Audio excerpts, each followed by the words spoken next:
लातूरमधील तरुणाच्या आत्महत्येची घटना अत्यंत दुर्दैवी। राज्य सरकारच्या शासन निर्णयामुळे ओबीसींच्या आरक्षणाला कोणताही धक्का नाही। ज्यांच्याकडे नोंदी आहेत तेच ओबीसी मध्ये समाविष्ट होणार। परिणय फुकेंची प्रतिक्रिया।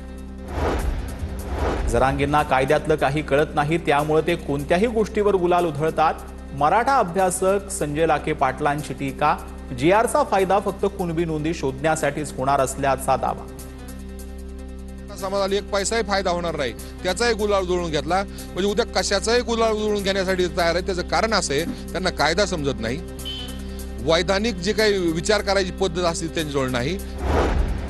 राधाकृष्ण विखे आणि देवेंद्र फडणवीस मराठा समाजाला फसवत आहेत। मराठा अभ्यासक शिवानंद भानुसे यांनी हा आरोप केला।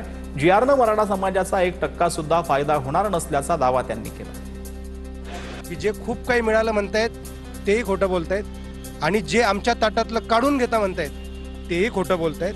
समाजाची दोघंही दिशाभूल करतायत। आमची ती नैतिक जबाबदारी आहे की आम्ही समाजाला खरं सांगितलं पाहिजे की या जीआर मधून काही होणार नाही। बिहार काँग्रेसनं पोस्ट केलेल्या व्हिडिओ विरोधात भाजप आक्रमक झाले। काँग्रेसकडून पंतप्रधान मोदी यांच्या आईचा एआय व्हिडिओ व्हायरल करण्यात आलाय। गोंदिया शहरातील सारस चौकामध्ये भाजपा महिला प्रदेशाध्यक्षा चित्रा वाघ यांच्या उपस्थितीमध्ये निदर्शनं करण्यात आली। नागपूरच्या युवक काँग्रेसमध्ये अंतर्गत गटबाजीचा वाद पुन्हा पेटलेला आहे। अध्यक्षपदासाठी वयोमर्यादा 18 ते 35 वर्ष असताना 37 वर्षीय शिवराज मोरेंची नियुक्ती कशी केली? नागपूर ग्रामीण युवक काँग्रेसचे जिल्हाध्यक्ष आशिष मंडपे यांचा हा सवाल पाहायला मिळतो। म्हणजे 35 वर्ष आणि ऑलरेडी आमचा तीन वर्षाचा कार्यकाल संपला असूनही 37 वर्षाचे प्रदेश अध्यक्ष शिवराज मोरे म्हणजे ज्यांना अध्यक्षपद हे म्हणत आहे ते शिवराज मोरे अध्यक्ष कसे, हा आमचा प्रश्न आहे।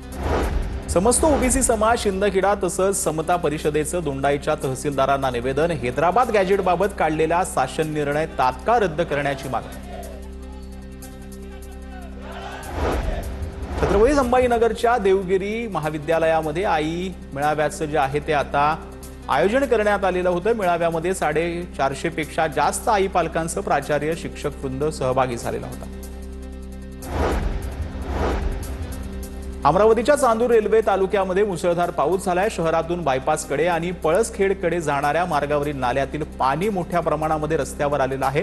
मार्ग काही तासांसाठी वाहतुकीसाठी बंद करण्यात आला।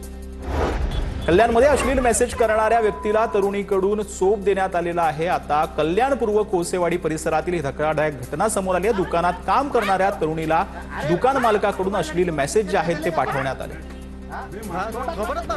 महाराष्ट्रातील पहिला इंटरनॅशनल मरीना प्रकल्प नवी मुंबईत आहे। सागरी पर्यटनाला नवी दिशा देणाऱ्या प्रकल्पाचं सीबीडी बेलापूरमध्ये काम सुरू आहे। सर्व आवश्यक परवानग्या पूर्ण करून कामाला वेग मिळाला।